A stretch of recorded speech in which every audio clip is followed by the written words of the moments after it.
Akkam jirtu ijoollee? Nagaa keessanii? Har'a oduu durii Arraageessaa fi Joobira jedhu tokko isinii fideera. Obsaan na caqasaa.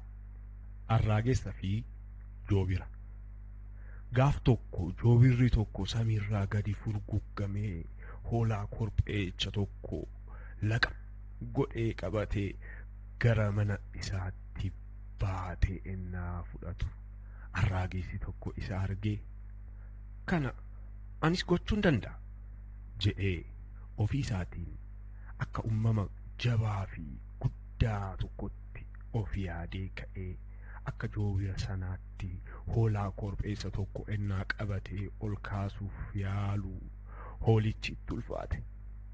Dhiisee akka hin deemneef ammoo qeensi isaa dabbasaa hoolaa sana keessatti waan suuqameef ka'uu dadhabe.